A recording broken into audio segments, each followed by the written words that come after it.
চট্টগ্রামবাসীকে যানজটের ভোগান্তি থেকে রেহাই দিতে পরিবেশ বান্ধব মনোরেল প্রকল্প বাস্তবায়নের উদ্যোগ নিয়েছেন চট্টগ্রাম সিটি কর্পোরেশন। শহরের কালুরঘাট থেকে বিমানবন্দর, সিটি গেট থেকে কর্ণফুলী ব্রিজ এবং অক্সিজেন মোড় থেকে ফিরিঙ্গি বাজার পর্যন্ত বিভিন্ন পয়েন্টে প্রস্তাবিত এই মনোরেল প্রকল্পের মোট দৈর্ঘ্য হবে প্রায় 54 কিলোমিটার। ব্যয় হবে 20 থেকে 25 হাজার কোটি টাকা। চট্টগ্রাম সিটি মেয়র বলেছেন, মনোরেল প্রকল্প বাস্তবায়নের মাধ্যমে চট্টগ্রাম হবে দক্ষিণ এশিয়ার গেটওয়ে। চট্টগ্রাম থেকে মোহাম্মদ সুলাইমানের ক্যামেরায় চৌধুরী ফরিদের রিপোর্ট। এই ঈদে জামা জুতো অ্যাকসেসরিজের ডিসকাউন্ট।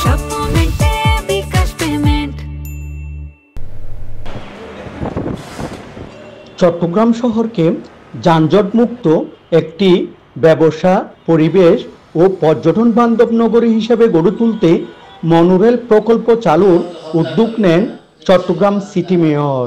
প্রকল্পটি বাস্তবায়নে সহযোগিতার হাত বাড়ায় চট্টগ্রামের শীর্ষ ব্যবসায়ীদের নতুন সংগঠন গ্রেটার চিটাগং ইকোনমিক ফোরাম। আমরা বলটা রোল করে দিয়েছি, এখন সরকারের হাতে। কারণ আমাদের ইনভেস্টর যারা আছে তারা রেডি আছে আল্লাহর রহমতে। সরকারের যে প্রয়োজনীয় ছাড়পত্র এবং অনুমোদন এগুলো পাওয়ার সাথে সাথে তারা কাজটা শুরু করবে ইনশাআল্লাহ। জার্মান ও মিশরের joint venture company Orascom group ও Arab contractor group public private partnership PPP মডেলে এ প্রকল্পে 20 থেকে 25 হাজার কোটি টাকা বিনিয়োগ করবে। স্থানীয় সরকার মন্ত্রণালয়ের যৌথ সিদ্ধান্ত আঙ্গিকে আমাকে একটি সিদ্ধান্ত নিতে হবে। যদি ওনারা আমার অনুমতি এনে দিতে পারে, একে ইনভেস্টমেন্টটা হবে এবং এক না কেটে পাশ হতে হবে, তো বিশাল প্রকল্প। দেন আমি এগোতে পারবো। দেন আমি কনস্ট্রাকশন 3.5 থেকে 4 বছর, যেটা আপনার মনে বলেছে, তাহলে আমার 5 ইয়ার্স লাগবে। চট্টগ্রাম সিটি মেয়র বলেন, প্রকল্প বাস্তবায়ন হলে চট্টগ্রাম শহর হবে যানজট মুক্ত, পরিবেশ বান্ধব একটি স্মার্ট সিটি।